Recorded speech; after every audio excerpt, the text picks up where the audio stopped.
Thank you guys for having me here. And I really appreciate you reading my book and taking time out of your lives to do that. I hope it's been a help to you, and I appreciate you inviting me. And so whatever questions you have regarding the book, don't be shy.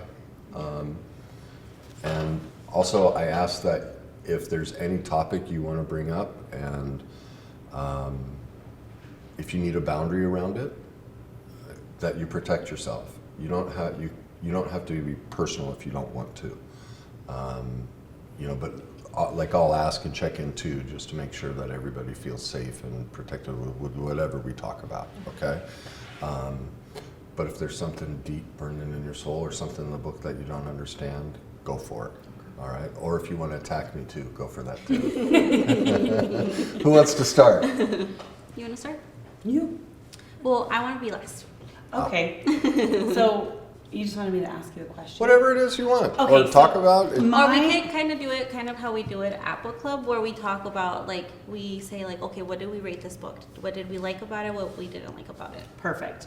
I gave your book a 10, not just because you're sitting here. So we need to hide the $100. Right? Yeah. The money. No, I really liked this book because it was easy to read. Okay. I like a book where I can understand what's being said to me, so that I can feel it inside of me. Like, we have read some books where it's a little hard, and so this one was an easier book for me to read. I could sit down in 1 week, take an hour out of my day, and then knock it out.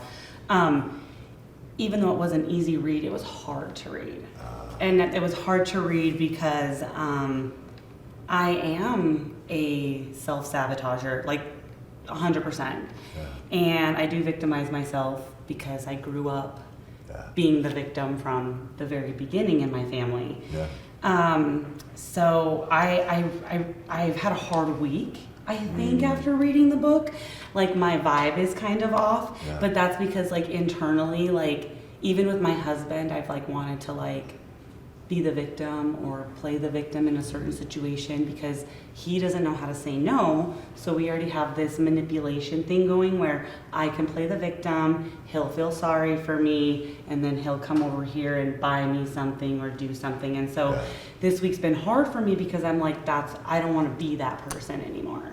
And I'm realizing it through all of this. And so it's been difficult because I'm like, man, I do suck. No, I don't suck. Like, that's not a word, you know what I mean? But but it's like a hey, I'm aware of it. Like, I'm learning so many things to be aware of, and it's hard to process. May I speak into that for a second? Of course. That is a natural reaction to my book, especially if you're not familiar with the things I talk about.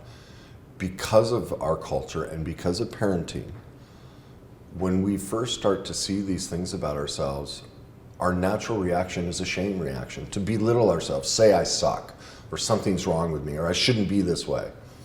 It's very self-victimizing. Yeah. You know, like it proves the concept of the book is like our own reaction to is, oh, I don't want that, I don't want to admit that about myself. Yeah. And yet that's what's creating the problem. And, so I want to commend you. Like, the way out is really what you're talking about is dealing with stage 4 of the worst day cycle, the denial aspect. And you're confronting that and getting into truth. And here's why that's so powerful, what you just said, and also took tremendous guts and courage.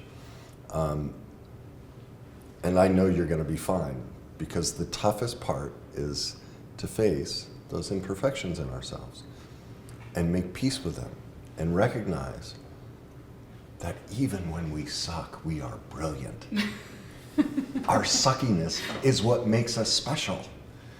But our society and culture and parents and everything, we can't admit that we're sucky. And the answer's in the opposite. Because what we don't recognize is that part of us that sucks, that we don't want to admit to ourselves or don't want anyone else to know about, that's the hurt child. Yeah. That's who we had to push away because mom and dad was, no, don't say that, don't be that, whatever. Okay, so this is the bad child. And so that comes up and you're like, oh, I don't want to see that because now mom and dad have taken over. And so it's still a sequestering. Well, the recovery work is the exact opposite. It's learning to embrace that both our light and our dark are acceptable. At no time ever in our life, regardless of what we do or don't do, do we ever lose our inherent worth.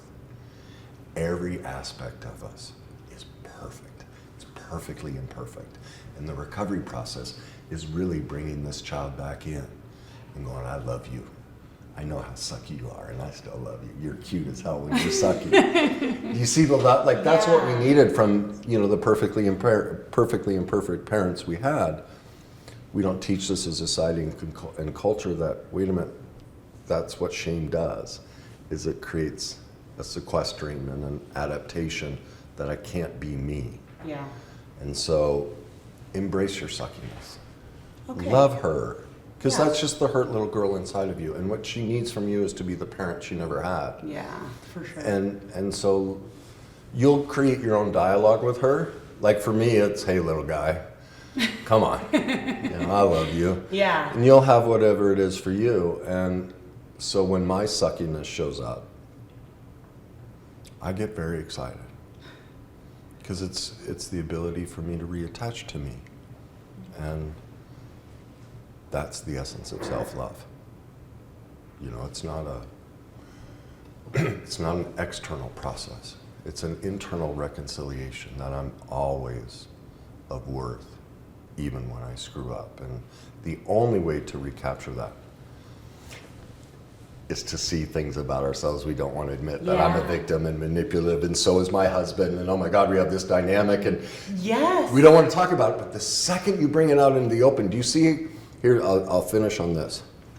This is what couples don't get.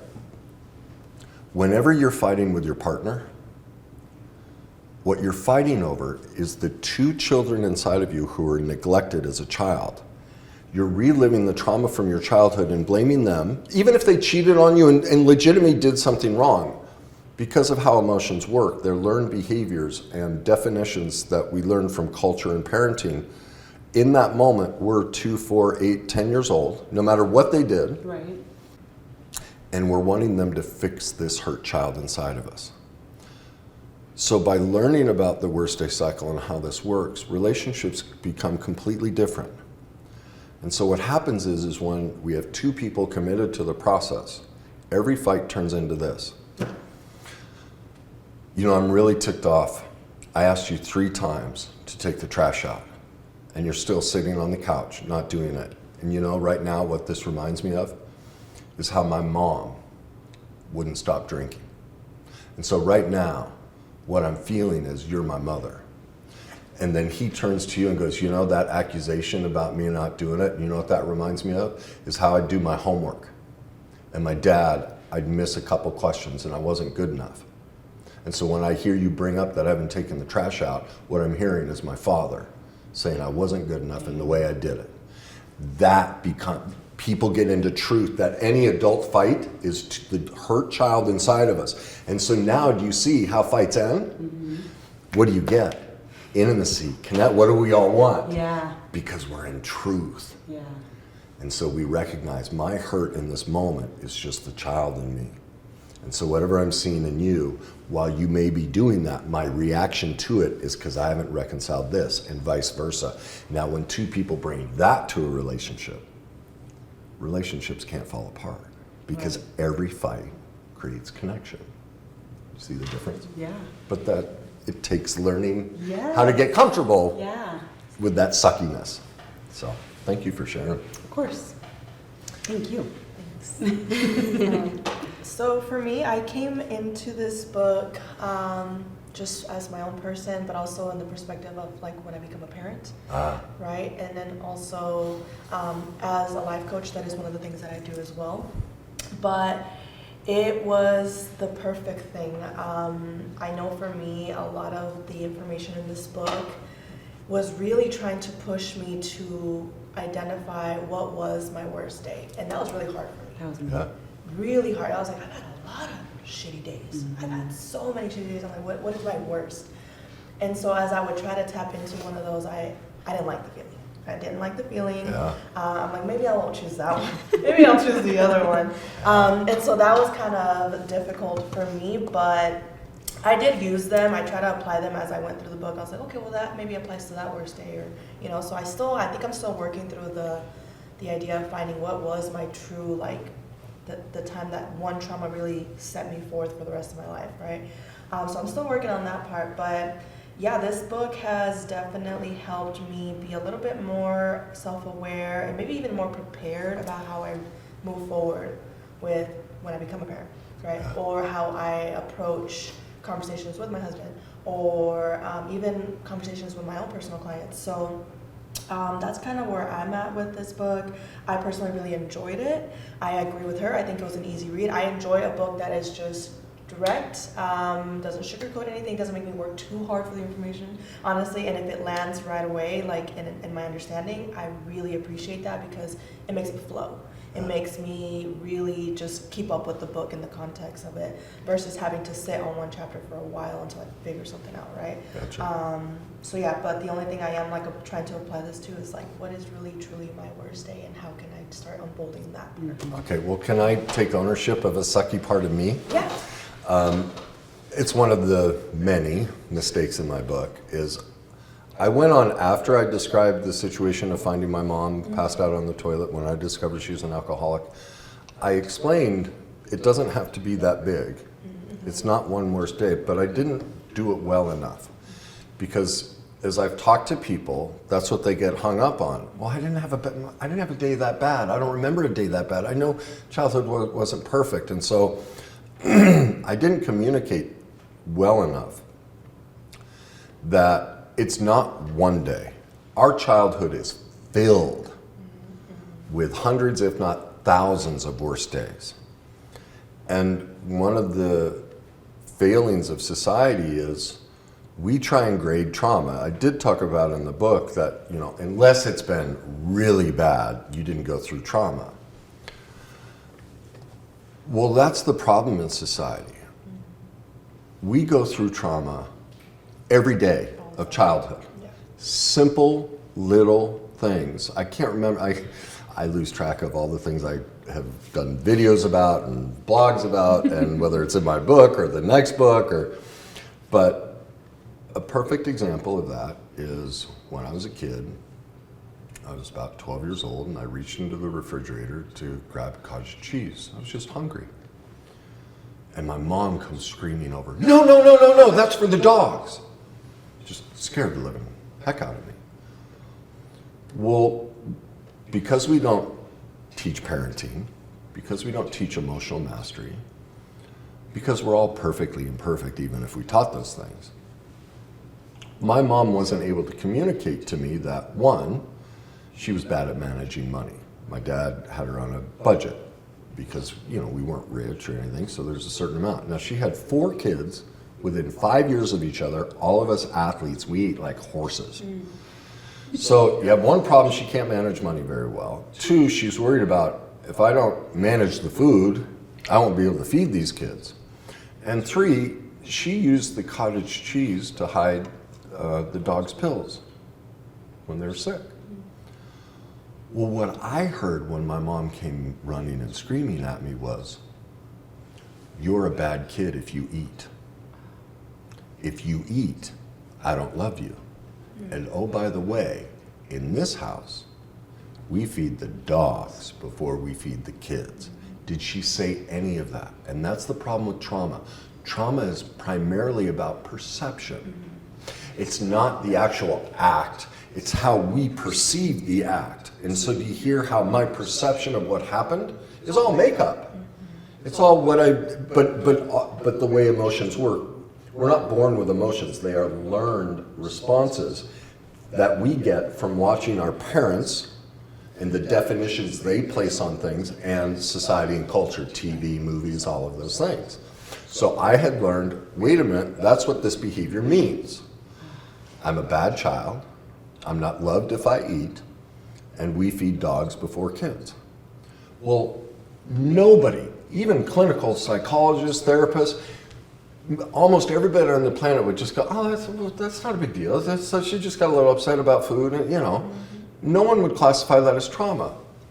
Well, here's the result. For nearly 30 years, I starved myself. If you'd ask me to go to dinner, I'd say, or lunch, anything, ask me to eat at any time. I go, no, I'd get angry. I'd say, I can't stand eating. It bores the hell out of me. I don't like to eat. I played pro hockey and I lived off 3 super big gulps and ding dongs. I wouldn't eat. So in those moments, we develop a false persona. We develop an adaptation, which I thought was, I'm just a person who doesn't like food. And so my point to you is, a mistake I made in telling that dramatic story, I didn't do enough to communicate. It doesn't have to be dramatic like this. I know I gave some little examples, but I didn't do it well enough because everyone really gets moved by that story, but not the little ones. And so, you know, it's my perfect imperfection is trying to teach all of this that I didn't, you're sitting there going, where's my worst one? Where's my worst one? Right. And yet, you're rifling through all of all of those are relevant. And then the next step is kind of like with Sierra is your reaction, oh, I don't like that one. I'm not, and that's okay if you're not ready to deal with it. Right. The fact that you're at least dropping the denial, the self-deception and the shame and willing to recognize, okay, there's something there. It's okay if I'll put it off for a while, like as I admit, I still do that at times. Right. But the suggestion to you is to switch the definition of trauma and worst day and look at any event in your childhood where you had an adverse emotional reaction. That's trauma. It can be the smallest thing. That's traumatic. And that's why and the reason for that is, you know, what a lot of people don't realize is we've never dealt as a society and culture with emotions or feelings. The first psychology book was written in the late 1800s. Then you have Freud and Jung in the early 1900s, but it really wasn't until the 1970s with the first reality TV shows of Phil Donahue and Oprah, where people actually started talking about emotions and parenting and childhood and relationships. We never dealt with it. So think of that. When it comes to dealing with trauma, relationships, parenting, after millions of years of being on this planet, we're 50 years into it. So draw the correlation. What that means is emotionally, as a species, we haven't even learned how to build a fire or build tools. That's how underdeveloped and uneducated we are about the impact of these things. Now, most people's initial reaction to that is going to be childhood shame. Oop, there it is again, I'm bad. You know, like a lot of people listening to, you know, when they listen to this video or watch it, that's going to be their initial reaction. Just like me with cottage cheese. They're going to drop right into childhood, feel like I'm the parent shaming them, saying you're uneducated, you're dumb, which we all felt in childhood, and you don't know what you're doing and all of that. And that right there is the proof of the worst day cycle. You're not present because emotions are learned.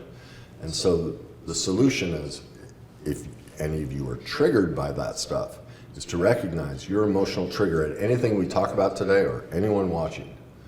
It's all back there. It's not here. And that's why we want to learn about that. And so that's why we can, once we learn about that in our adult relationships, we can go right back here, deal with this, so that I can actually be an adult with you. Right. Otherwise, we're just children, regardless of our age. So does that give you a little, does that softens it and make you go, oh, and so you being a life coach, now think of your clients, whenever they talk about anything, getting them to go back here, and it doesn't, you're not looking for a dividing line. It's all impactful. Right. And so every little nugget out of their mouth is a potential solution.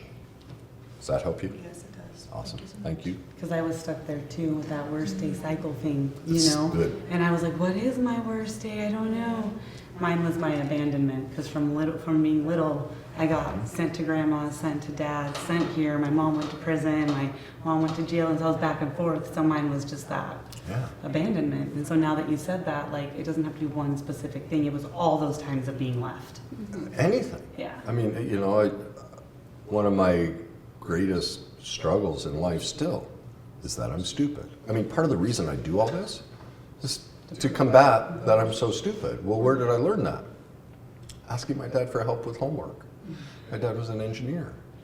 And I can just still remember, I can still feel myself hiding behind this wall. He's in his leather chair, either reading the paper or reading through some journals or things for work, and just stressing about asking his help for homework, because I know what's coming.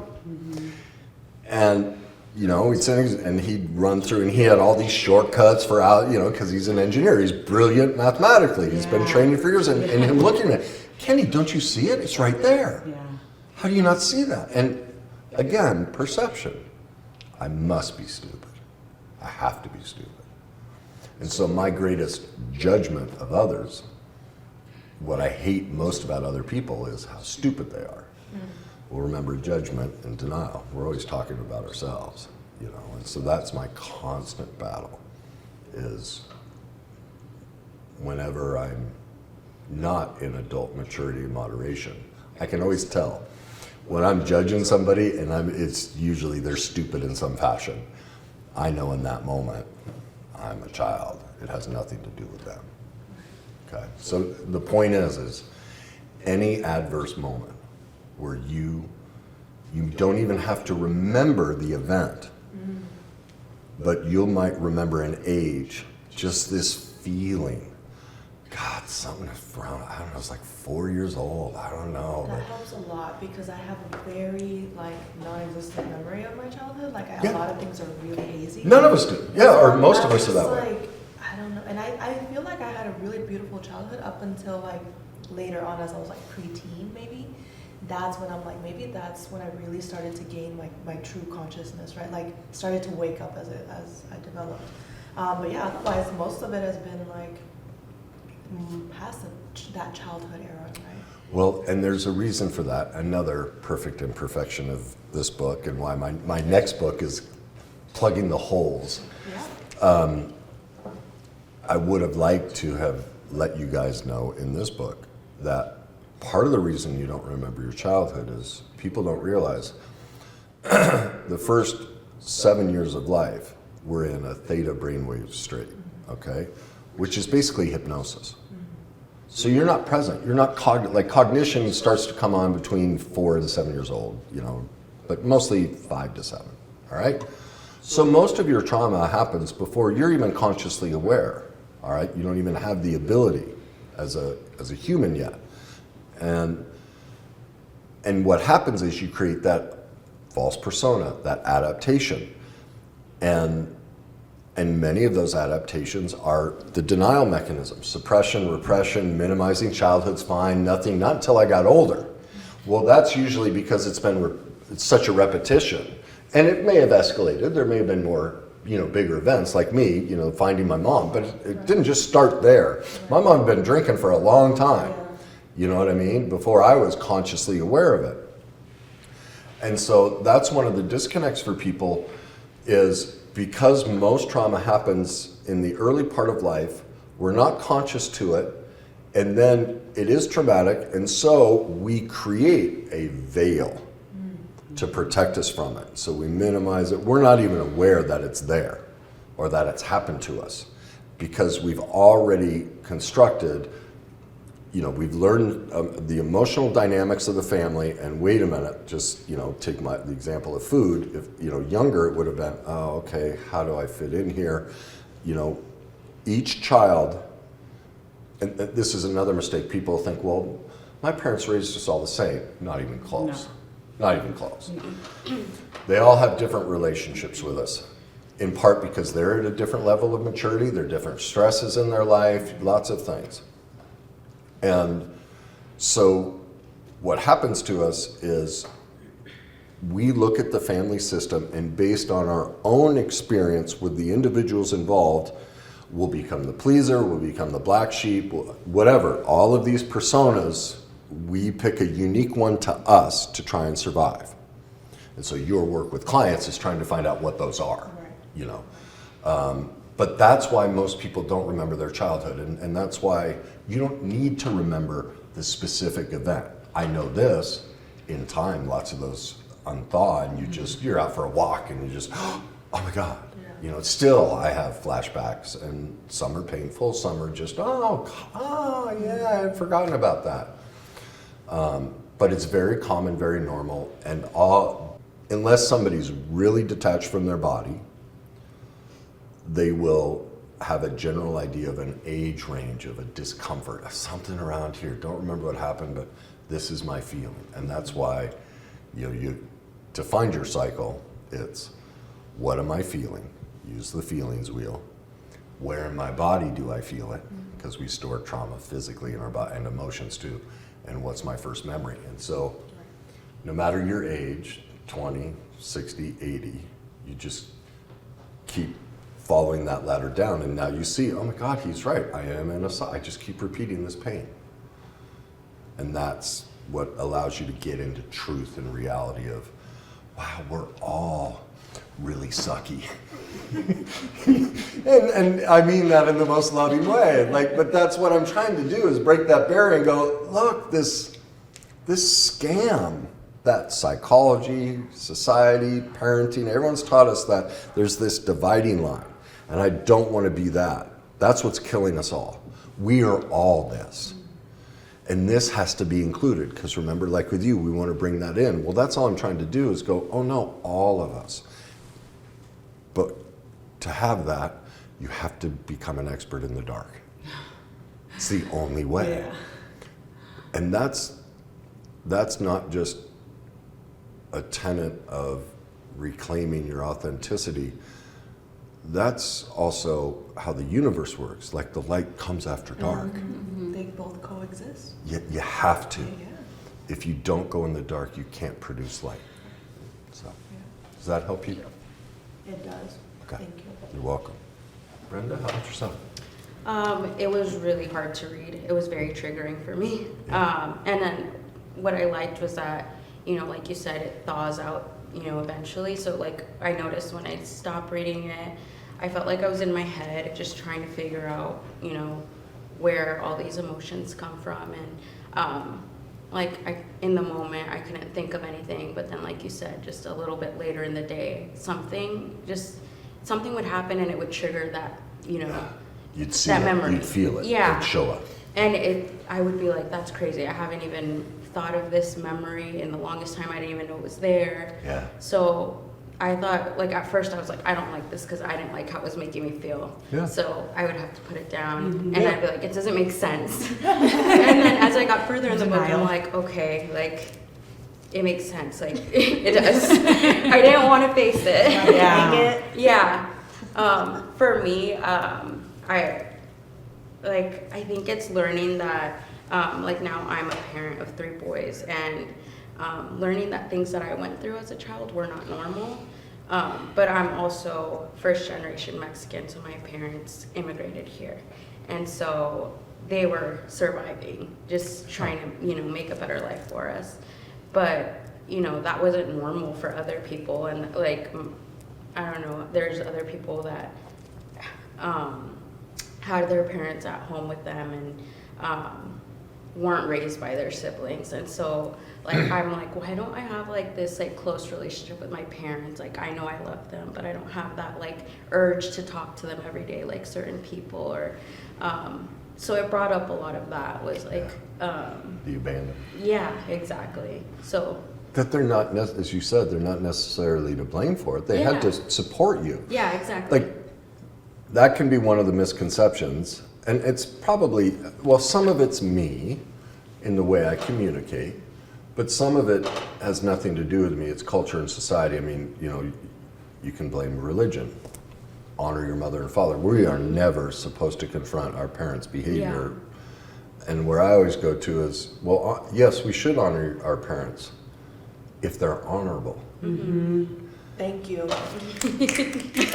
This was one for me that hit That's hard. probably one of the Biggest biggest as a conversations mommy we have. I have that, right? And you want want your kids to honor you and do what you say, and I'm a very different, and I have moms who are my age, and I'm obviously the I have the oldest kid because I'm really young.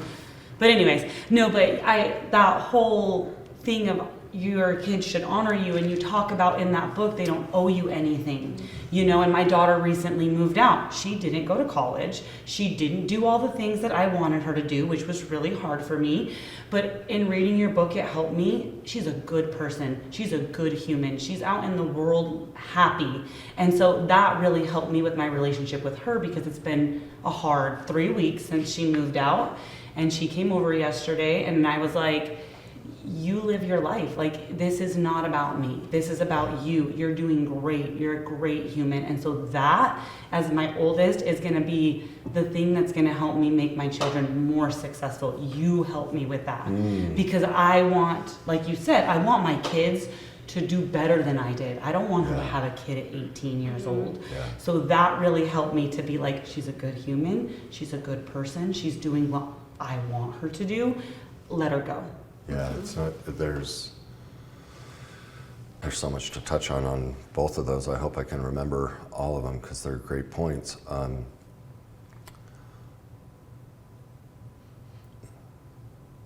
It is very rare that a parent is an evil parent. We've all been traumatized by our parents, and mostly in an attempt to love us, and from a place of perfect imperfection. Your parents are not to blame that they emigrated and worked to try and give you a better life, and therefore they left you in the care of your siblings, couldn't do it themselves. That's a very honorable thing. Like, they had no other choice. Yeah. Here's the differentiator, for me at least. An honorable parent will take ownership of both the light and the dark. I'm very proud of myself that your mother and I took on this incredible challenge of leaving our home country, not knowing the language, build a life here so you guys could have a better life. And we worked our tails off for that. And, not but, and there was a consequence to that. We couldn't be there for you. And we know that's left pain in you. And we're responsible for that. That's honorable. Like I say, if a parent's not apologizing to their kids 3 times a day, they're not even present in their child's life, because we're so human. And I'm not talking apologize to give our kids power. No, I'm such a bad parent. What I teach is what's called an amends. Because think of it. When someone apologizes to you, what's your instant feeling? Oh, God, yeah. I got to let you off the hook. Like, we hate when someone apologizes to us now. Like, it's lost its true definition and meaning. Like, apologies are the last thing we want from anyone. Because we instantly feel this pressure of, now I owe you. Now, you cheated on me, you hit me, you didn't respond to my comment on Facebook, whatever it is. And once you apologize, now it has to all be over and we never talk about it again. Well, that's not an amends. And this is what I teach with parents or clients, in relationships with their spouse or their kids, whatever it may be, is it's much different. And to me, here's an example. My kids, my daughters, I was having a period where I just woke up one day and realized I'm just screaming and yelling at them nonstop about everything. Like, my reaction is way overblown. And I got into work, turned the mirror on me, and realized, oh my God, I'm not dealing with some things in my life, and I'm dumping all that anger on them. And so I sat them down. And I said, kids, I need to take ownership of something. I recognize that I've been yelling at you. And you guys have been making mistakes as kids make mistakes, but my reaction to them have been way out of line. And I want you to know you're not to blame. You didn't deserve this. It's not okay for me to be that angry at you and scream and yell at you like that. And so I want to let you know what my plan is. And I said, you remember Mike, the counselor that I've seen? I said, well, I got in touch with him because I recognize I'm angry about some things that I'm not dealing with, and I'm dumping it on you and asking you to deal with it, and it's not your responsibility. So I'm going to go back to start seeing Mike to deal with this. Because it's not your job. It's my job to deal with that. And so that means on Wednesday nights, this is where I'm going to be, okay? Again, I want you to know you're not to blame. You haven't done anything wrong. And you may have made a mistake, but what I'm talking about is my reaction to it has been way overblown. And I want you to know I'm committed to following this plan so that when you are perfectly imperfect, my response matches that. And I'll never forget the look in their face. They're like my, you know what you're gonna do. This. Yeah. You know, like sure, yeah. You know, like especially my oldest, she get that eye, like her mother. You know, like, you know. And I didn't blame them. Like I was learning how to become a healthy parent. I still wasn't. And I'm still not now. We're never healthy as a parent. We're always just, at least to me, we're always working on becoming a better parent. Yes. So anyway, I came home from work, pulled up in the driveway, and my youngest, she liked to play lacrosse. Not because she liked lacrosse, she just liked to throw the ball with her dad, right? It was just dad time. Yeah. And so I pull up, she grabs the stick, she, come on, Dad, you want to play? And I was like, oh, shoot, honey, I'd love to, but remember the talk we had the other day? Remember, you know, the anger? I have to head up to Colorado Springs to go talk to Mike. And I will never forget the look in her eyes and her face. She just went, she had the stick and she just went like this. She looked at me and like stared me down for like 3 to 5 seconds, and then she went.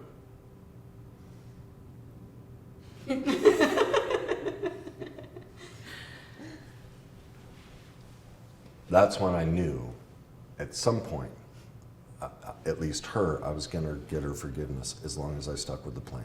Yeah. Forgiveness, amends is much different than forgiveness.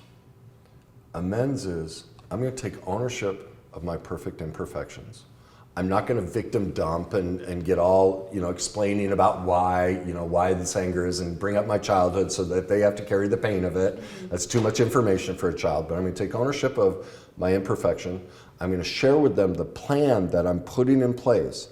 I'm going to, you know, it's what I teach, truth, responsibility, healing, and forgiveness. So I'm going to speak truth. I made a mistake as a parent. I'm going to take responsibility for that. And here's the plan I'm putting in place. I'm going to do the healing work. And from that place, I can forgive myself. Whether you choose to forgive me is none of my business. You get to decide that on your own. And if you choose not to, God bless you. That's your war inside yourself. But I can live within myself even if you don't forgive me. That's an amends. That's much different than an apology. And that's an... please, I am not an honorable parent, but that's what an honorable parent looks like, all right? That's not fair. I have worked my tail off to try and be an honorable parent, but I'm terrible at parenting. I'm not good at it. I had 2 parents who never left me a model of it. I have tremendous sadness and shame over my imperfections as a parent. But I still do the work because it's important to me. I don't have a relationship with any of my kids, but I do this in an attempt to be honorable. Not that I succeed at it, but I'm committed to it. That's much different than an apology. And so when you think of your parents, one of the mistakes can be we want to let them off the hook. Yeah. And so like you kind of in your explanation told the story of immigrants and it's like this is their excuse out of it. Yeah. Okay? And I want to be forgiving and recognize the sacrifices they make. At least in my world, if we don't hold our parents accountable for them choosing not to learn how to parent to not live in truth, take responsibility, do the healing work from their own childhood and their own imperfections as a parent, and learn to forgive themselves. Do you see what we're doing? How, like, everyone's like, oh, I don't want to blame my parents, and oh, no, we can't talk about that, and you're not honoring parents, you know, the God stuff and all that. And I'm like, but wait a minute. Do you see, if you don't hold them accountable, do you recognize the problem with that? What are we doing to our parents? Can you see, by not doing that, what happens to them? They don't take responsibility. So, They settle. They honestly settle. okay, but how does that, I'm not asking the question in the right way. What part of them never gets reconciled when we do that? Because why do we make mistakes as parents? Because of our child. Our childhood. And so when we let our parents off the hook, do you see who we're sequestering over here and saying, you can't ever come out? Because what is ultimately, like, you know, me sharing my imperfections, what I'm doing is I'm giving permission to that broken child inside of me who is parenting my kids and dumping all of that anger on them. That's the child inside of me that got hurt, and now I'm going, here, you guys take it, because I'm too underdeveloped emotionally, intellectually, all of this stuff. So now you carry my shame, you carry my denial, my pain, trauma, fear, all of it. It's your job now. And so that's what we do when we let our parents off the hook. Is the child inside of them, we don't give them permission to come out. Well, haven't they been in purgatory long enough? Like, your parents' imperfections are just because they're hurt. So that's the mistake in the honor mom and dad, is we're locking the child inside of them in an emotional jail of pain. I don't find that loving. To me, honoring our parents is about loving them, all of them. And that means allowing, and that can only happen through truth, responsibility, healing, and forgiveness. And so when we when we minimize, suppress, repress, condone our parents' perfect imperfections, we're now abusing the little child inside of them. I don't want to do that. Do you see that? Yeah. Okay, and so remember that for yourself. And so when your children challenge you, which more comes around teenage, you know, a little bit. But it's a skill to walk that line between getting run over and manipulated, because kids are brilliant at it. That's how much work parenting does, and you're going to screw it up. Sometimes you're going to read it perfectly, and you're going to take ownership perfectly, and other times that child's just going to spin you like a top and like, whoo, got it. You know, I own mom and dad. It's going to be a mix of both, and all are okay. You're human. You're limited. You can't figure all this stuff out. That's the journey of life. Yeah. And so when you make a mistake, recognize every single mistake we make in life is an opportunity for every hurt child, mine, the one in my child, my parents, everybody, for that reconciliation to happen. All right? Does that help you? Yeah, Can definitely. I ask a quick question? Okay, so you talk in the book about your mother and everything with her, with finding your mother and all that stuff, which really like resonated with me, because the last time I saw my mom, she was sitting on the toilet, and like that's the last time I saw her, like in the hospital. She was there, and then I left, and then so like I have, since my mom died, I've done that. Like, before I was angry because she was an addict. So now that she's died, I'm like, oh, but she was abused as a kid. She was sexually abused. She was severely abused. So the life that she led, she had no control over. So I felt like that was kind of my way of being like, you know, it wasn't her fault. And so like now what you're saying is I'm suppressing like all the things that she did to me by saying that she had no control over what Well, she it depends. Yeah, I mean, to answer your question, yes and no. All of that is true. All of that is very kind and loving. And when a mother goes through all of that, that's horrific. No wonder how could she not become an addict? And so having empathy for that, opening your arms to that of, my heart breaks for my mom and what she went through. And I'm terrified and sad for her that because she went through all of that, she felt this was her best choice to soothe her intolerable pain.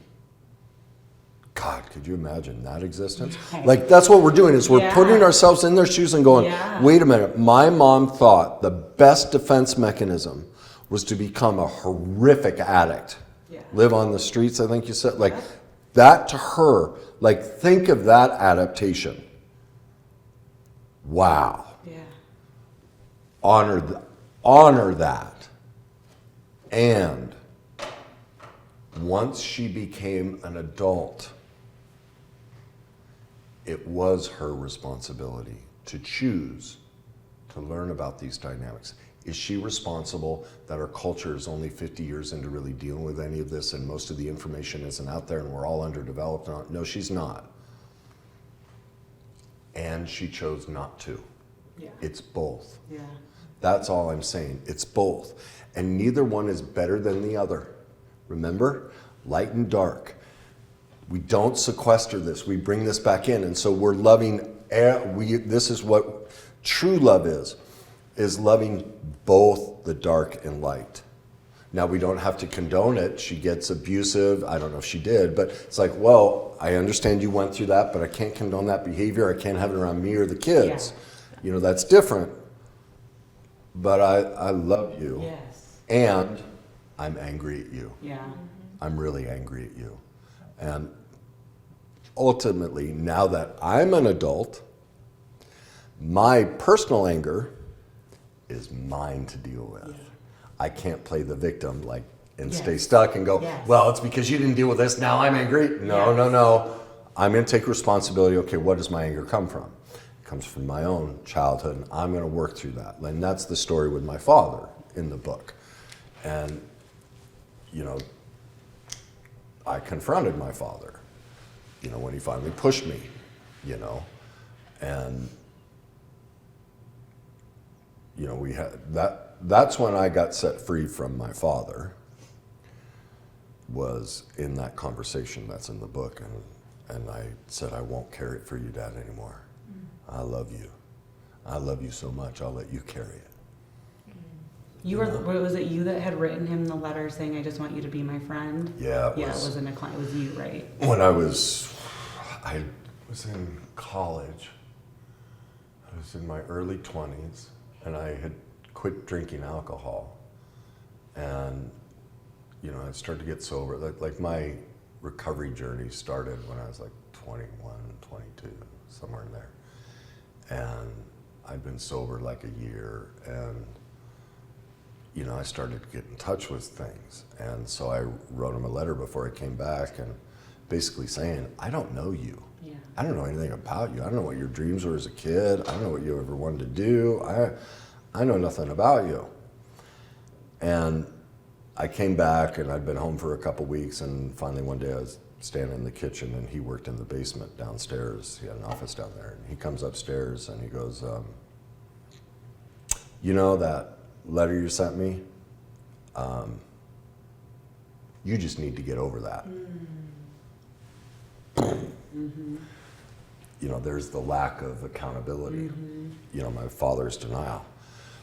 But it took me another 27, 8 years to figure out how this worked. Do you see how manipulative that is? Yeah. What I'm saying to my father is just what my father said to me. Until you become what I want, I won't love you. Yeah. It's what all parents do, right? And so you're talking about you wanted your teenager to be in school, but they're choosing their own path, and you're learning to accept it's her life. She can be her own path. Right. And my love isn't contingent on what you do to make me happy. Correct. Well, my father wasn't taught that. I wasn't taught that. I finally figured it out. Yeah. And that's when I realized how manipulative that letter was. But see, because of the worst day cycle, we become the trauma we experience. So I was just doing what I knew. I was it's my turn to traumatize you. I'm old enough now. I'll make you pay for not being the friend I need. Yeah.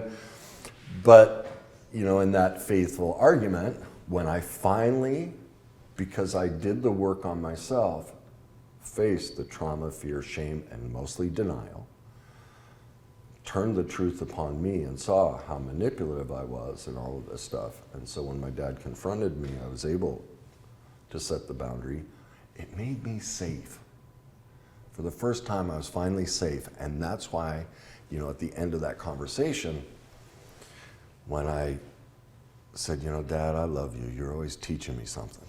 And to me, it wasn't about teaching me how to be a man like a parent does. It was the deeper concepts in this book. That was such a metaphorical statement that I knew he wouldn't understand, but I was saying it for me. Yeah. And he said, Kenny, I don't want to teach you anything. I just want to be your friend. Yep. Now, why did he all of a sudden want to be my friend? Because finally I was safe enough to be a friend. Mm-hmm. Because he never had a parent.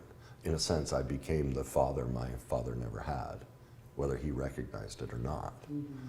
And so now the child inside of him could say, oh, I'll be your friend. Mm-hmm. And that's how the dynamic shifts.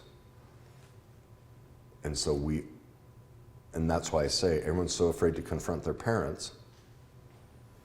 But even though my dad didn't change, and denial is what killed my father, I let him. Yeah. And I never felt closer to him, even though he never really got closer to me.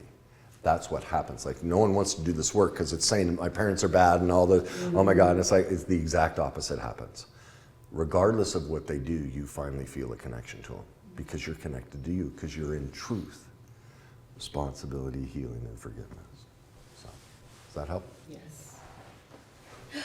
Your turn, JoJo. My turn. Well, I mean, this is my second time listening to your book because I just like hearing Kenny's voice. It's so soothing. But it's my second time going through it, and I just love it. It's such a great book. It's so truthful. It's not sugarcoating anything. It's straight to the point. It's what we need to hear. And I did the life coaching with you and everything, and I just think back to who I was when I first went into your office and who I am now, and it's just crazy because we talk about all this trauma, everything that we have to face, but a lot of the times what we don't speak about is transition from identifying who that person was at the beginning, the first day in the office, to who you are today, and just how it's so confusing. It's so confusing because you're literally putting that old identity away. You're all right, this isn't me anymore, and you throw it away, and then you're literally relearning who you are and who you want to be, because now you have that choice of who you want to be, what kind of a person you want to be, what kind of life you want to lead and stuff. So that for me, in all these years, that has been one of the most challenging parts. I've had so many, I like to call them ego deaths, because it's just that's not Joanna anymore. Yeah. So and it's so scary because Kenny talks about the brain knowing and not knowing, and when you when you start going through that new sled, and you start going down that new path, and you form this new path, it's scary because you're gonna go all over the place. Yeah, you're not just taking that same easy slope down every time. It's scary. It's so scary, and I think that is one of my biggest lessons in all of this. Is just that putting away your old self and that identity, because it's an identity. Mm-hmm. It's a mask, and you taking that mask off, and it's all raw under there, and you're just what do I want? It's like plastic surgery, but for your insides. Yeah. It's that worst day cycle that you said. My worst day cycle, you said there's a feeling, and then you were saying you didn't know. And mine is when my mom dropped me off at my dad's in Colorado, and I was 7, and I was sitting alone in my room, looking up at the stars, wishing I was with my mom. And that feeling, because I was trying to think of all these days. And then I got left 3 days before my wedding, with my 2 girls. like that was trauma. So that feeling that I So felt. you picked a man who is just like what you went through. Yeah. Yep. Yeah. Yes. That's the cycle. Yes. Yeah. And so that feeling that I felt when my mom left me there with my dad was the same feeling I felt when Eric left me 3 days before my wedding. And which was then the same exact feeling I felt when my daughter told me she was moving out. Those three, remember I told you, it felt like a breakup. I told Joanna, and I couldn't stop crying about my daughter moving out, you know? And I was like, I feel like somebody's breaking up with me, like somebody's leaving me. But it's that same 7-year-old feeling, the same 22-year-old feeling, the same 36-year-old feeling. Yeah, exactly. The most difficult part of the recovery process, what you're describing, is stage 3 and 4, the shame and denial portion. And everybody has their own name for it, ego, out of consciousness, they're all the same thing. The words I use are the adapted wounded child and the false persona. And so, this is where my next book goes deeper on all of these things. What you're describing is what we all go through, which I call the attachment authenticity bind that we're all placed into as a child. And in this next book, I offer 2 questions. The first one is, when you were a child, did you ever feel sad, lonely, scared, or afraid at anything your parents did or said? And in that moment, could you have a conversation with them? Well, first of all, we've all felt that. Second of all, none of us could talk to our parents about it. Get in your room, I don't want to hear it. Don't back talk me, whatever it may be. Well, do you see what that means? Right there, our parents have said, I don't have the emotional ability to sustain you and be present for you. And therefore, your authentic, because people don't realize our authenticity is not a cognitive process. It's an intuitive emotional process. When we are connected to our authentic self, we are connected intuitively and emotionally, not cognitively. Cognition just explains what's going on here. This is our authentic self. So in that moment, as a child, we must relinquish our authentic self, because we are a species that needs to attach to another human physically and emotionally to survive. And so, how did I put it? I'm in the midst of writing that book, and I was like, I describe, parents doing that, and then I wrote a sentence like, I can hear you all. What, you just want to raise a bunch of snowflakes? I don't know about their feelings, right? Because that's the thing. Because we have this culture. There's such a negative concept about emotions. Well, the reason everyone's so emotional is because we're so undereducated and underdeveloped emotionally, and so people do, But that's why what we keep doing is the answers nearly every answer in life is almost the exact opposite of what we've been taught. The reason everyone's so emotional is because we don't have any emotional mastery, which is what I teach. And I was like, okay, before you jump on that bandwagon of, we're going to raise a bunch of snowflakes, question number 2, as an adult, do you have any secrets from your parents? Anything you think, feel, anything you've done, any aspect of your life that you've kept secret from your parents? We all do. Well, do you see what that means? If you knew what I really thought, if you, Mom and Dad, knew what I really felt, if you knew what I really did, I have known my whole life, and I know as an adult, you'll reject me. You've rejected me since the day I became cognitively aware of your presence, and I know that. Talk about an avalanche of trauma. I know that you reject me. It's not okay to be me. It's not okay not to go to college, whatever it may be. Yeah. And we know that. Yeah. And so you go to holiday dinners and you sit there, and that's why the holidays are the worst, because everyone says, oh my God, Mom's going to do this. And, well, why don't you say something? Well, I can't because of so-and-so. Well, and Dad will do that. None of us can be authentic, and we have to squash our authenticity so that we fit into the family system. Mm-hmm. That's the ego. That's the maladaptive false persona, adapted wounded child. And so that's why this is so difficult, because what we have to get into reality is, like I had to realize about myself, pardon me, but I'm so full of shit. Here, I thought I was an athlete. I thought I was all these things. I'm none of that.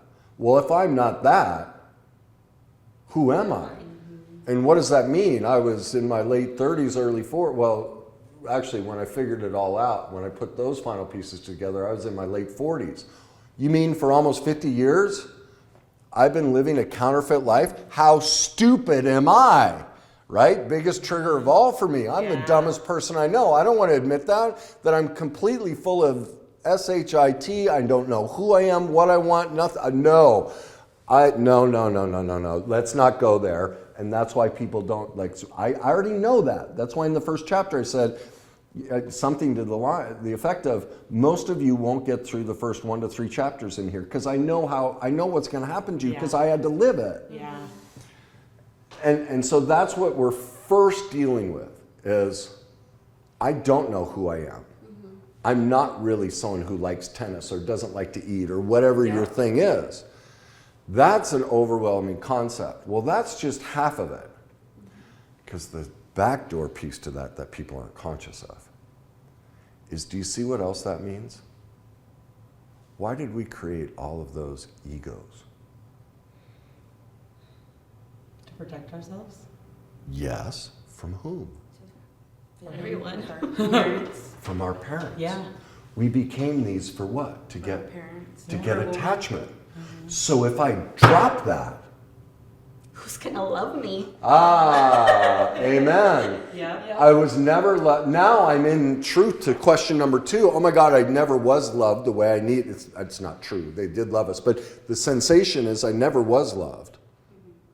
I don't want to admit that. And then now that I can kind of see, oh my God, I do all these things. I don't say anything at the table. I don't ever share my real feelings. I don't ask for what I need and want. I let them run all over me. All these things. Wait, if I stop doing that, they'll never talk to me. Yes. Then I have no parents. Screw you, Kenny. I'm not going to read the book. I don't like the way this makes me feel. It's making me see too much truth.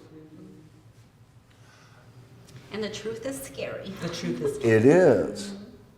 Because it confronts not only the false attachment to ourselves, but the false attachment to our parents. But that's why I try to include the stuff after that, is I have never seen, well, let me say it differently. Every person I've walked through on this journey to face all of that, every single one, without fail, if they do the work, comes out the other side feeling immense connection to themselves and to their parents, even if their parents are dead and never played a part in it. It always works. And what do you have to do to get there? You got to go to the dark. All the things society never says go. It's even more than that. Yeah. I mean, it's a complete gutting. Mm-hmm. Every aspect of your life you got to look at. You know, like I would go on walks, and I just go, okay, where am I full of, you know what? Yeah. Like my whole life is about waking up every day and going, okay, I'm so full of it. Where am I in denial and self? Where am I deceiving myself? Where am I lying to myself? That's the way out of it. And what happens is, as scary as it feels right now, I promise you, if you stay on that journey, it turns to the opposite. It's the most enjoyable experience ever. It's so peaceful and calm every time you see how full of you know what you are. Because, do you see? All that is me bringing this side of me back in. And so there's no false ego, it's now all of me. And but it's not an easy journey. It's not. Mm-mm. It's No. not very ugly. You see sides of yourself that you hid from. Mm-hmm. You see yourself in truth too. Yep. Because we're all manipulative. Yes. We're all egotistic. Yes. We're all vain. We're all of those bad labels, but that's okay to be that because we're human. Yeah. It is okay, and you can't stop it. No. that's what people, you know, the side of people that don't want to talk about the negative or any of this stuff, always want to be happy and don't want to talk about parenting or any of that. That false positivity is, I completely lost my train of thought. That's me. Yeah. It had something to do with, I forgot. Well, I did have another question about Sure. your success, like, because you said that we're scared of success. And Oh, that I we love that do saying. things like to self-sabotage ourselves from our success, and we know that I've done that many times. And I really enjoyed that part of the book because I'm the kind of person who I self-victimize. I can't do that, or if I do something, I worry what people are going to think about me. So you say in here that we get in our own way. And that was the one like chapter that I made John, my husband, read because he is a financial advisor and he's scared to death. You talk in there about money. And when you don't have money and then you make money and then you're afraid to lose it. And I think we talked about this last time. And like that's kind of like how he is right now. And so I thought it was really interesting how you said that, like we're afraid of success. And like my husband right now is at the peak of his career. And even this morning, he's like, you need to get the shower remodeled because I don't know how long this is going to last. Do you know what I mean? Like he's so terrified that he's reaching his peak that he's going to lose it all. Well, it's actually the opposite.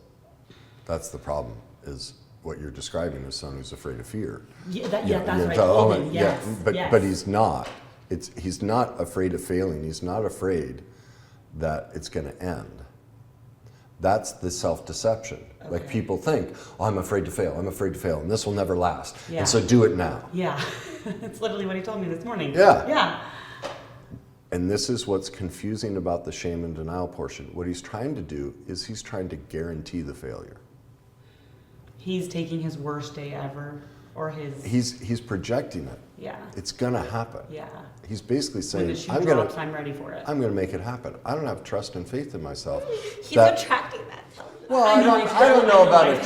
I mean, attraction is, you know, love. I mean, okay, maybe law of attraction, but you know, most of law of attraction is really conscious. You know, it's choice. Mm-hmm.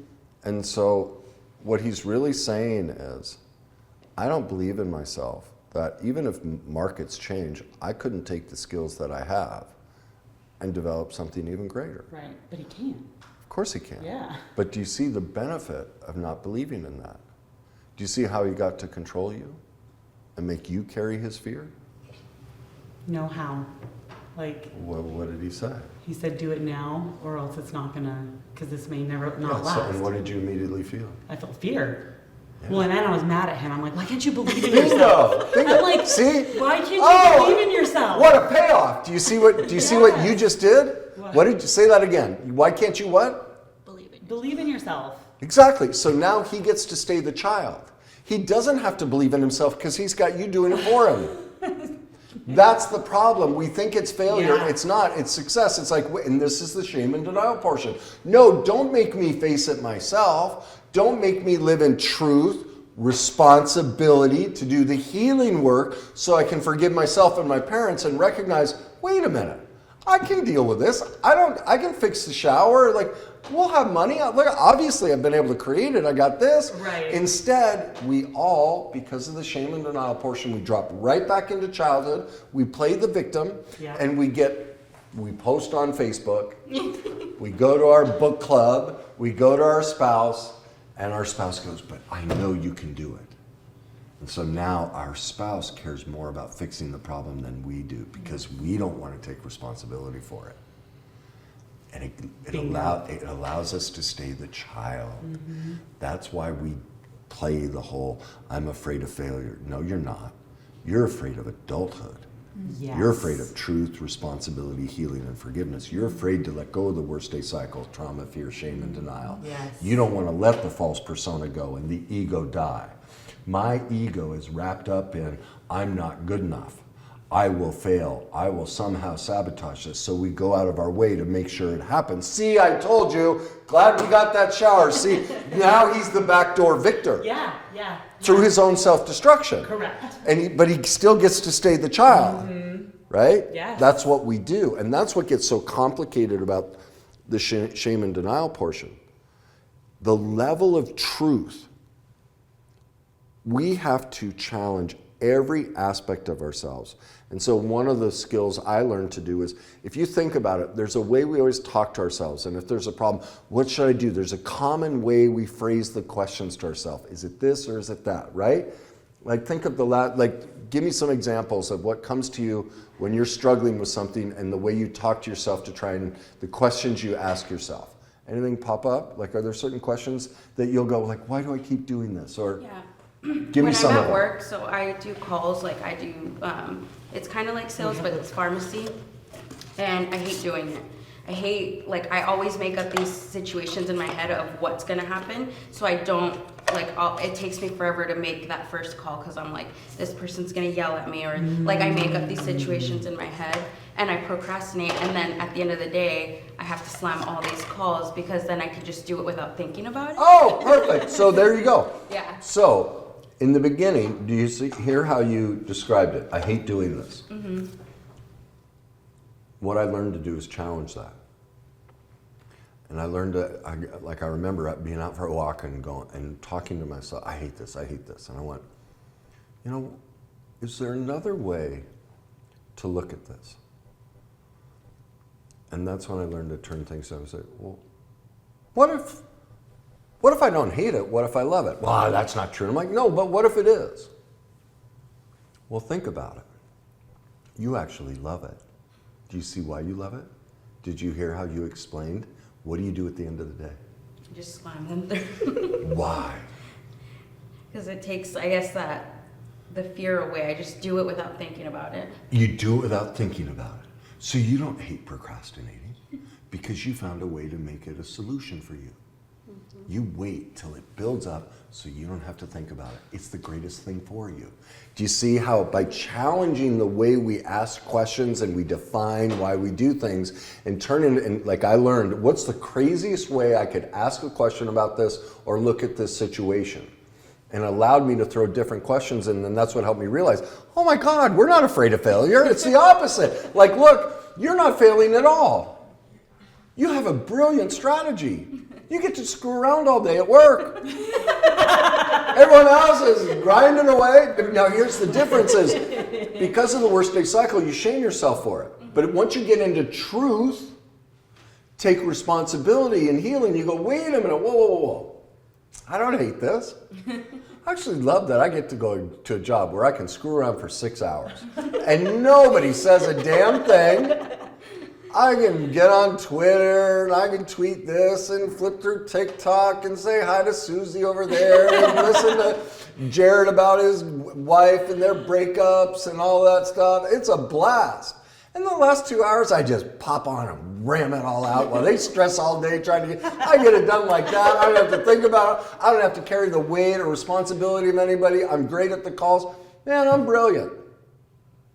I'm not failing. Now, the other side of it is we may discover, well, I don't really like cramming it. So, but now that I'm in truth of what I'm really doing, is there another way of going about this that does fit my morals, values, needs, wants, so that the day is more comfortable? But just having the understanding, like getting you into truth, that you don't hate it, that you love the strategy, or you're going to find out, wait a minute, I am into truth now, and I don't like this strategy. So I don't want to suffer this consequence. So I'm going to put this new strategy in. Maybe I'm okay with 4 hours of screwing around, and then I won't jam the calls in. I'll space them out. I'll do one call, screw around. Do one call, screw around. Like I kind of like that idea better. And now it's a little bit softer than just the last 2 hours. I don't know. But do you see what I mean? All of a sudden we take this shame-based persona that's victimizing ourselves, telling us how bad we are, and getting into the truth of, wait a minute, this is actually a really good strategy. And I can use this throughout my life. And so one of the best ways to confront the shame and denial is look at what your self-talk is when you go through a problem. And the common phrases, remember I talk about shame, the mantras we develop. We want to look at those and then break them down. because they're giving us a benefit. We just haven't found the benefit yet. And so that's what I just did there, is help you see the benefit. Well, now that you see the bigger picture, you can decide if it truly is a benefit, or there might be a new mantra that's more beneficial. But that's the key, is to really challenge it's not that you stop your self-talk, it's that you get into truth about how much your self-talk allows you to stay the victim and stay stuck in shame and denial. And confront that and recognize, yeah, I know I say I hate that I'm single, but man, I don't have to pick up after him. I don't have to make anybody dinner. Right. I don't have to watch his stupid sports. And, there isn't, I don't have anybody leaving their hair in the sink after they shave, and the toilet seat is always down. So you find the positive. Man, well, it's not positive. It's like, wait a minute, there's a lot of benefits to this. Yeah. And so I'm obviously creating a dynamic where I don't want any of that around. Now there's a consequence to that. I'm lonely. Yeah. Well, wait a minute. Maybe the seat being up and down isn't such a big deal, because, see, it brings us into reality in many areas. We get in fights because we complain about all this, all those knick-knack things I just brought up. But what we may find is, wait a minute, I'm using all of that to avoid that I'm really scared about connection, because I don't know what it looks like from my childhood, but I'm desperate for it, and I want to learn how to have it. And all of a sudden, now we're in this truth. Now, all of a sudden we have a different relationship with the toilet seat being up. It's kind of cute, because guess what? Because what comes with that toilet seat? I get a hug every day. I kind of like that hug, right? Yeah. And so but how did we arrive at that? Yeah. We got in truth about our self-talk and how we're avoiding things and staying the victim instead of living as a victor. That's me, because I'm a stay-at-home mom, and all my kids are in school, and I'm like, man, people would love to have this life. Stay home, and I'm over here like miserable every single day. Like, oh my gosh, I need to find a job. This staying at home. It is healthy to have days where this just sucks. Yeah, it does. It just sucks. But like what you said is like, I need to like turn it around, and I get this time, and But you have to validate your feelings. Yeah, Yeah, but when school is in, I'm like, man, I'm really lonely in the day. And then when school is out, I'm like, oh my God, I can't wait for these kids to go back to school. You know what I mean? So either way, you're choosing a victim position. Yes, either And way, so- I'm victimizing myself. I'm victimizing myself because I'm home alone, and then I'm victimizing myself because the kids are here all day. And my poor husband. And so then the solution is, this is the shame and denial work. What are the payoffs? Yeah. What payoffs do I get when they're here and I'm upset? What payoffs do I get when they're not here and I'm upset? How do I manipulate them and my husband and my friends and social media and all these other things so that I don't have to deal with me? Yes. Yes. And so that I don't have to tackle the shame and denial aspects of the cycle. That I can I make it all about Buried this. it. Yep. I bury it all down and then make it all about everybody else. Every complaint in life is a window into how you're avoiding yourself. Like, that's the thing you have to get. If you want to get out of this, every single judgment, criticism, blame, hatred of any person, place, or thing, all of those, you're talking to yourself. You either do that exactly the way you complain about it or indirectly. That's what's confusing. If you want, we can talk about the indirect, because that's the toughest part of the self-deception denial side, that people can't make the connection that when I'm complaining about this, that's not me, I don't do that. And you may not do it directly, but you do it indirectly. Did you guys, when you read the book, did that make sense to you, or is that confusing to you? It made sense to me. Daniela, how about you? I'm just thinking about it right now. I think Or maybe a better question would be, is there something in your life, a person, place, or thing, that irritates you, frustrates you, you hate, judge, and blame, and you haven't figured out how it relates to you? Is that true? absolutely. Okay, I'm asking you, and you don't have to reveal this if you don't want to, but would you like help me showing you how that works? I'm trying to choose one that I would find helpful. I guess it's family related, so we'll go there. Okay. I tend to have like zero relationship with basically all of my family, and that's because I judge them, and I do so, and I try to tell myself I do so in a healthy way, because I judge the parts that I don't accept in my life. So Right. what are your judgments of them? What do you call them? I call them toxic. Toxic. Yes. Okay. How are they toxic? Just the behaviors or conversations that they have, right? The things that they value or prioritize, to me, is very toxic, right? So whether that be gossip, whether that be, shaming other people and like feeding off of shaming other people, or just talking to you in a certain way that is so disrespectful, like just a disrespect, right? And so for me, I tell myself, I don't have a relationship with my family because those traits, I don't want in my life, Okay. right? Great. Can you see where this would parallel and pertain back to you? Or is that the disconnect? I would say that's the disconnect, because in my head I'm thinking I'm doing the right thing, right? By Okay. avoiding those things and being judgmental about that. Okay. So, do you see that in your head you're gossiping with yourself? Do you see how that's... The definition of disrespect is not allowing somebody to be who they are and taking a one-up position to belittle them. So now think through your judgments of them. It's not that it isn't true that they might do these behaviors, but this is what we do when we judge others, is we take a backdoor, falsely empowered position to elevate ourselves above them as we do the things we're judging them for. Most of the time, it might be with our friends or our partner, we gossip about them. We shame them for how they shame others. See, I'm shaming an other, right? Which then is disrespectful. And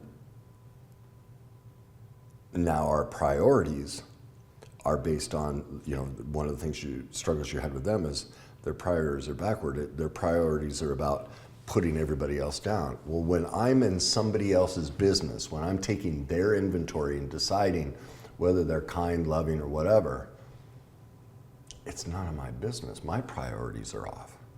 Now, the other thing to look at is, I don't know if you're in a relationship.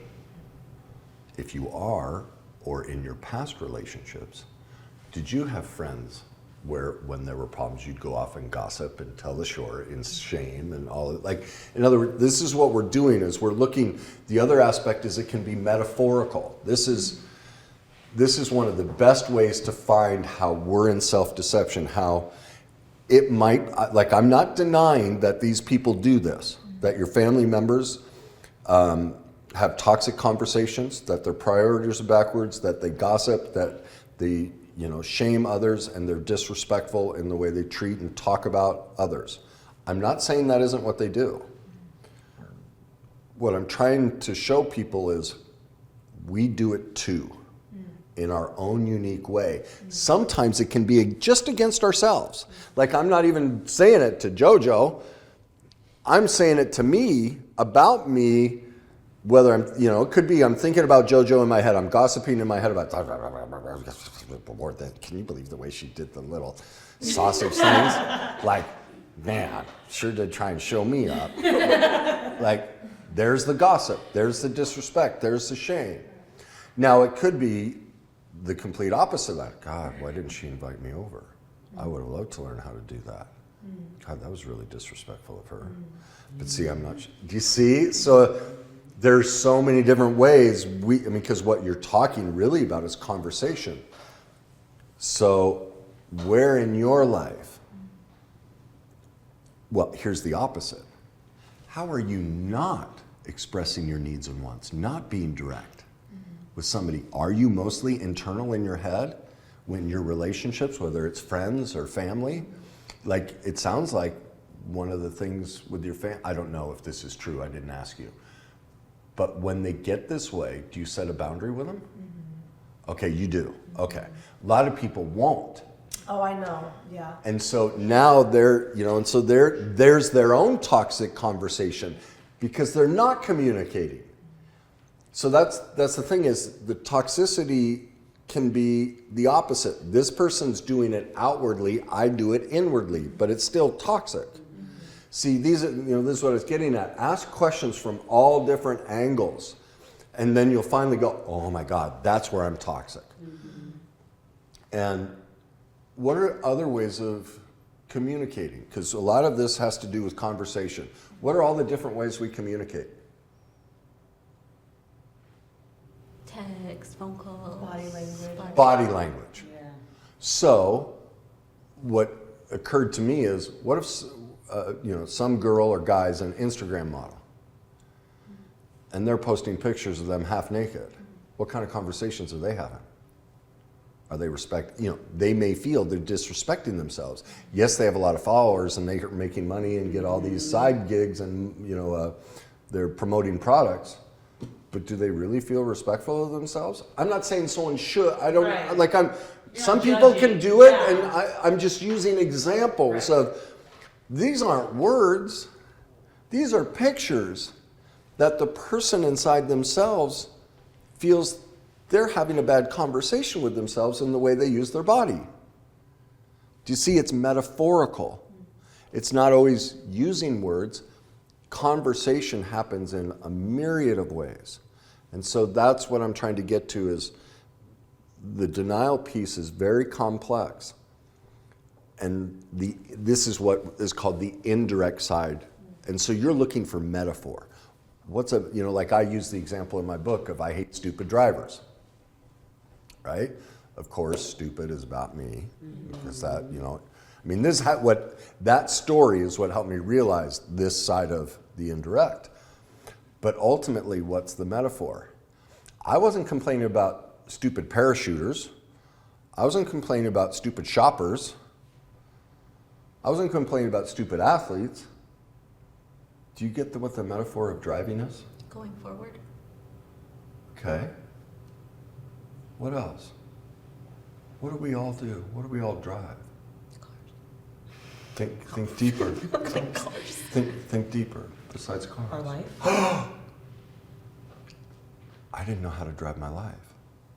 That's the metaphor. I'm the dumbest person I know. A woman who's physically and verbally abusive, 2 horrific divorces, child custody battle, bankruptcy, 2 pro sports I never wanted to play, suicide. Like, could I be more? Like, I spent my whole life, I don't even know how to drive my own life. Right. So I'm going to make it about the way you don't yours. make a left-hand turn.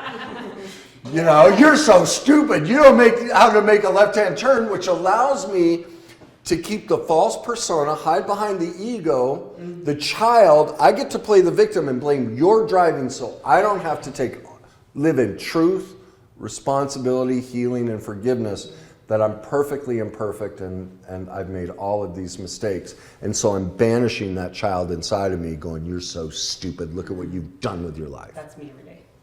And that's why denial, self-deception work is the most important aspect of all of this. Because the more you can see how you're hurting yourself and denying the truth about who you are, the tougher life's going to be. And so when you see it, you regather yourself. You poor thing, you're not stupid. Right. Then, because now reality hits, well, Kenny, how could I drive my life? Look at the examples I had. Look what I really, like. Yes, when you said that in your book, when you were like, they don't teach our parents, nobody gets a book on how to do it. Like, my parents had me when they were 18 and 19, and then I had my first kid when I was 18. Like, I barely knew how to drive a car when I had my first kid. Same with my parents, and how you say our children get different parents. They do. The kid at 18, like she says it all the time. She's like, "Whose mom are you?" Like, you know what I mean? Like, if I would have done that to you when I was little, you would have had a completely different reaction than the reaction you have to him. And it's like it's two maturity levels. It's growing, and it's sad for her. I feel bad, but at the same time, she wouldn't be on this earth if I didn't have her at 18 years old. So, I think I did the best that I could. But We all do. yeah. You can only do what you know. Yes. And that's the responsibility piece of emotional mastery. It's my responsibility as an adult to put a plan in place and try and learn more. Yeah. I'll never learn it all, and even if I do, I won't be able to execute it all because I'm human and I'm limited, and it's okay. Yeah. I don't need to. And so I make amends whenever possible. I put a plan in place, I take ownership, put a plan in place, and people can watch my actions, and it's their own choice if they ever forgive me, but I can at least forgive myself because I'm doing the work. That's the way out of That's it. deep. Like forgiving yourself. Well, and Because they that's can't, an they may action not plan. be able to forgive you, but at least you can forgive yourself. Yeah. And this is what trips people up, especially people with narcissist or toxic relationships. I can't forgive them and what they did to me. What that really means is, turn that sentence around. Yeah. Yeah. I can't forgive me and what I did to them. Mm-hmm. Like, that's what I had to realize. That's a tough pill to swallow, but that's the pill you have to swallow if you want to be free, because nobody gets in our life. I don't care how toxic they are, unless there was toxicity in our childhood and within us, and I got to confront that. Yeah. But that's that hurt little child, Yes. and that child needs forgiveness. What else? Anything else? Or have I emotionally worn you out? No. I loved it. It's Yes. heavy stuff. It is heavy It is stuff. heavy stuff. It's heavy stuff, but it moves us in the right. Like I felt like this really moved me in the right direction. This week was really hard for me. I think a lot of us expressed that like this week was really hard. This week was really hard for me. And then I also want to victimize too, because like, on Thursday my husband had the NBA draft, and then yesterday like this other thing, and then I'm like, oh, me. You didn't pay enough attention to me. I haven't had enough conversation with you. But it's that same but I was reading this, so I didn't come at him that way, and I handled it differently. And so it's been a really hard week. Even my husband noticed. He's like, "Are you okay?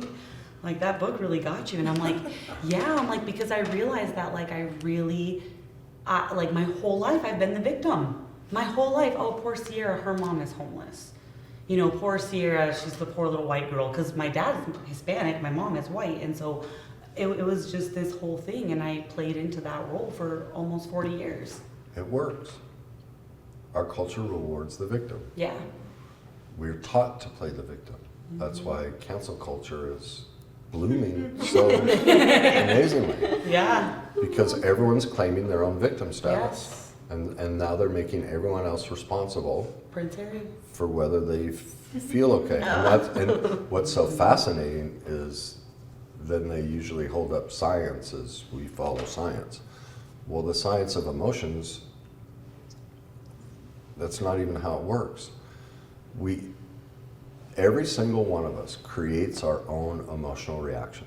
No one ever makes us feel anything, ever. Whenever we have an emotion, whenever we have one of those feelings, we are reliving a moment we learned in childhood from our parents or the society and cultural definitions that either one taught us. And so the beauty of any sort of negative emotion from a so-called person, place, or thing is that's a window into our worst day cycle. Yeah. So I have trauma around this. What is it? It's not you. Thank you for being so blank, not calling me the right pronoun or whatever it may be. Thank you for doing that. So now I can go deal with me.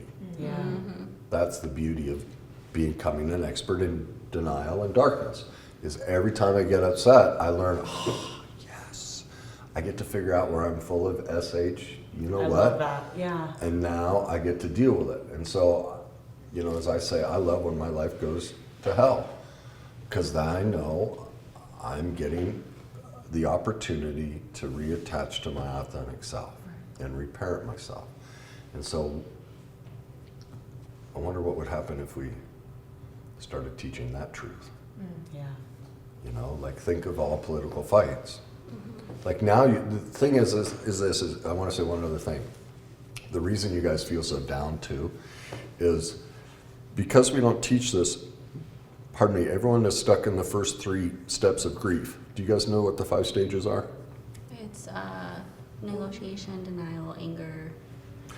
Shock and denial is one. Anger, Yeah. bargaining, which is, you know, negotiation. Then comes sadness and depression. Yeah. And number 5 is acceptance. Yeah. So because we have a culture that promotes victimhood, that doesn't teach emotional mastery, people don't know about this. They just cycle between shock and denial. What is denial? We're blaming others. We're playing the victim. Yeah. And then we express that anger. What's anger? Fear, right? Fear of rejection, inadequacy, or powerlessness. You know, they're cover emotions. Anger covers fear. Fear covers sadness. What's the sadness about? Our childhood that's never been dealt with. And what's number 3? And then the 3rd stage is bargaining. And this is where we manipulate ourselves and others to try and get you to fix these. Yep. Because I don't want to deal with it. Because what am I trying to avoid? Acceptance. Number 4, which is sadness and depression, the darkness. No one's taught us how to deal with the pain and move through the mourning of the lost childhood and the perfectly imperfect parents and our own perfect imperfections. But again, just like the sun, acceptance comes after darkness.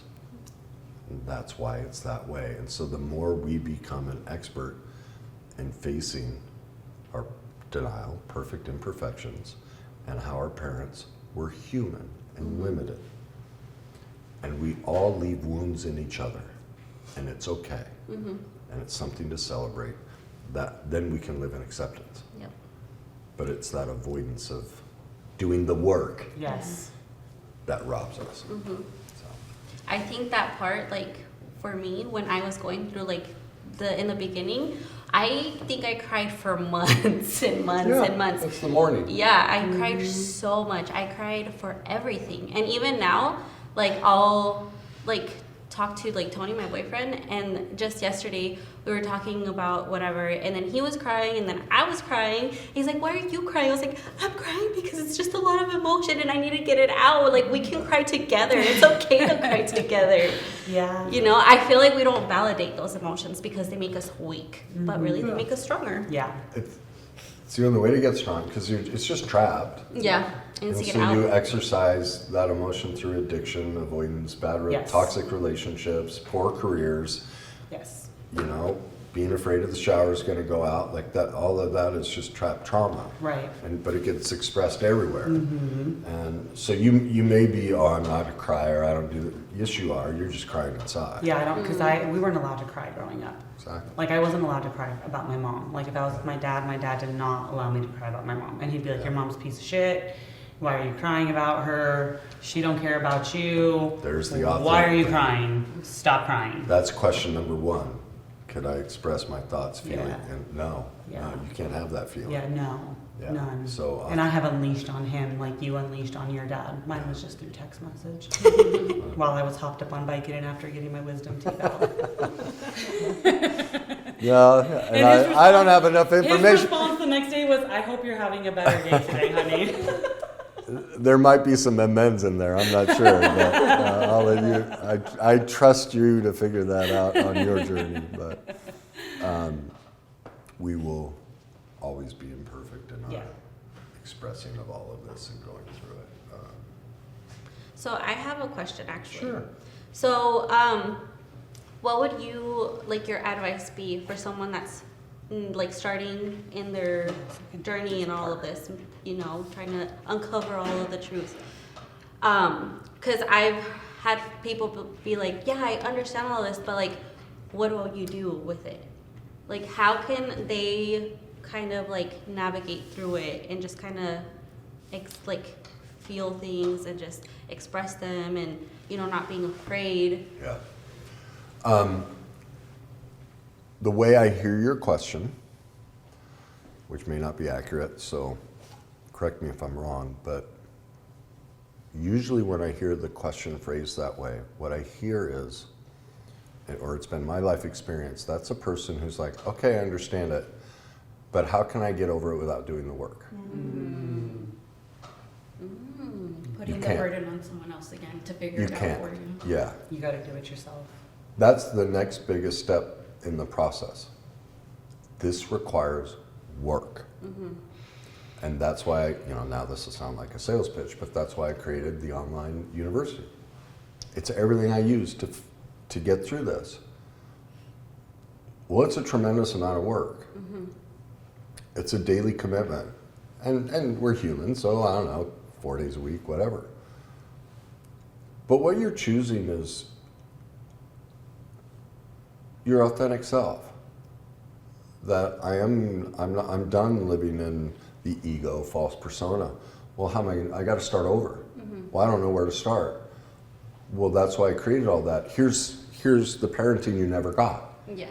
These are the questions you have to ask yourself. This is how you figure out the trauma and how to rework it, and everything is, not everyone can afford to hire me and me teach them that process and walk through it. And so that's why it's $47 a month. Like, I'm sorry, your phone bill is $100. Your cable bill is $150. People, I can't afford it. I know. I'm going, yeah. legitimately, there are some people. But almost everybody who says I can't afford it Doesn't want to face it. doesn't want to deal with it. There are very few people on this planet who truly can't afford it. Right. And so usually that question is, okay, but how do I just get over it? I want my 15-second TikTok video. I'm not going to watch 30 minutes. I'm not gonna, just 15 seconds. Yeah. And that's okay. What that means is they're very early in the journey. Okay. And the bottom line is this. When somebody's truly ready, they'll do the work. It's like, that's what I learned. Like when I went into my counselor's office, I'd seen 5, 6, 7 counselors over the years since my early 20s. But after coming out of that first divorce, and she was abusive, and I knew, and I didn't know much, but I knew enough that something about this is about me. And so I filled him in a little bit on my childhood, which I thought I was over. My mom was drunk, that's no big deal. And then, my abusive spouse and all of that, and I just, I summed it all up, and I just said, Mike, I don't know how to be a man. I was 38. So I was at that, I didn't know I was at the shame and denial part. Like I was teaching myself what the death of ego looks like. Like I have to admit to myself, I was 38, 39 years old, and I was full of it and didn't know who I was, or I didn't know. I was kind of ready to admit that.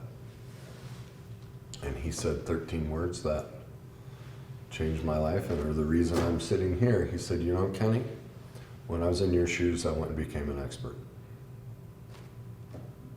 And that's what you have to do. And from that moment on, if he suggested a book, I'd have it read before next. Like I just, and for the first time in my life, the problem started going away. I started to understand why. I started to find out who I really was, and learn how to face all those tough questions and all of that. And so it's kind of like, that question for those people is kind of like saying, God, I want to go to Hawaii. Really? Well, I have plane tickets. You want to go? Oh, I don't like planes. Well, then you can walk. Yeah. Go swim. Oh, yeah, but I have bunions and corns. I can't walk that far. Yeah. Like, whether it's a plane, a train, a boat, They're an gonna find automobile, something. they're not ready for that journey. And that's okay. Yeah.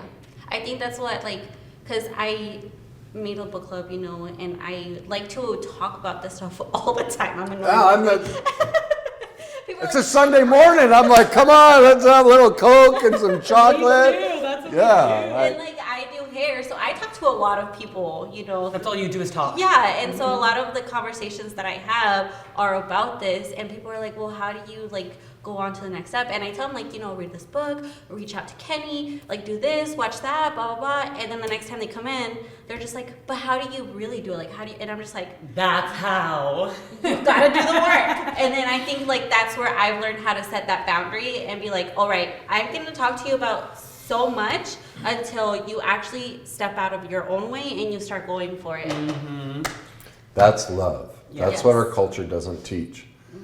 When you enable the victim, Yes. I'm such an enabler, You and become she a- knows that. Oh my and that's gosh. it's because it's a power position. We get to, it's like the super empath position. Oh, Yeah. I'm such an empath. Oh, I care so much. Yes, but no, it's enabling. No, that's a very Yeah. narcissistic view because it's not kind and Yeah. loving to enable somebody's Especially when I was self-abuse. raised by two narcissistic And parents. then, I mean, you get Yeah. raised to be like, if you're not going to enable someone, you're the bad person. Like, I've had to have a rough conversation and be like, I'm sorry, but I'm not going to enable you right now. If you want to get, like, speak to me when you're done complaining. Right. And speak to me when you have solutions.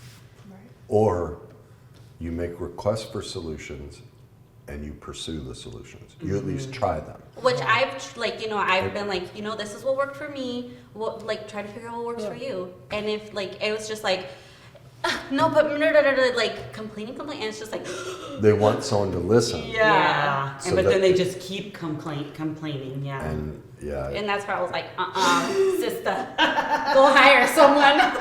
Go talk to Kenny. well, I have tremendous empathy for them. Yeah, I do. It's But the most loving thing I can do for them is tell them no. yeah, and it's really hard because I'm such a like I carried all of my mom's weight, so I have like I feel that responsibility to carry everybody's weight, Me and it's too. just like I've learned how to take that backpack off and be like, like I'm not gonna carry it for you. I have my own backpack to carry. Yeah. Amen. And I'm still trying to figure out how to carry mine. You know, like just because I'm sitting in this chair doesn't mean I have it figured out. Right. You know, I sure think I do. You know, I watch some of my videos and stuff and hear some of my responses and, you know, I see my dysfunction pop up and, you know, get very falsely empowered and all of that. But when I'm in reality, have I learned some things that are helpful? Yes. Will I ever learn it all? No. Do I want to learn it all? No, that's the journey of life. And so there's peace in that. Yeah. And it's okay if we don't know it all. It's okay. I think that's what like with the beginning I was so stuck on like, well, where's the end? Like when am I better? Oh, yeah. When am I perfect now? And that's the proof of how immature we are. Yeah. Who asked, think of that.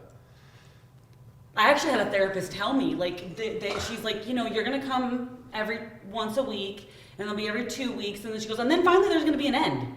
She told me. She's like, Wow. she's not my therapist anymore. There's a But she was like, you know, finally there's going to be an end. And I was like, oh, and then I realized quickly, like, there's not an end. It's every it's day. an end to You the can learn. first You Yeah. can learn. beginning, but then there's another one, and there's another. It's a ladder, you know. You continue learning. Because I went to Kenny, you know, I went for a couple of times, and then I stopped, and then a year later I came back, and then it was one-on-one, and then it was online, like with a group, and then eventually I was like, okay, I'm gonna take this like the Band-Aid off because I need to learn how to do it. You on need my to learn own. to self-regulate. Yeah. Yeah. But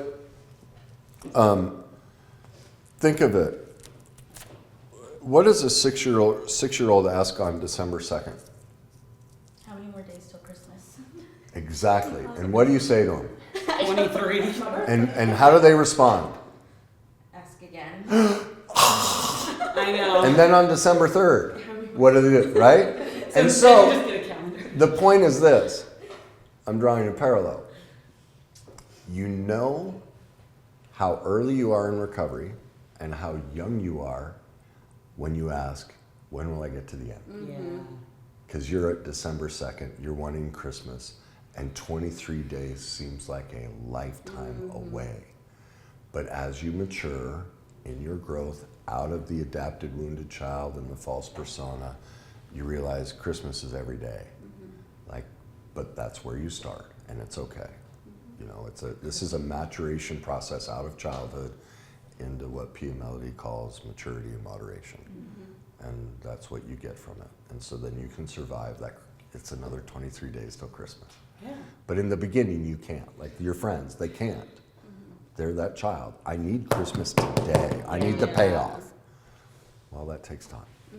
So, It does. Dive, my friends, dive. should we end it there? We should. Yes. That was good. Let's do it. Thank you. You're welcome.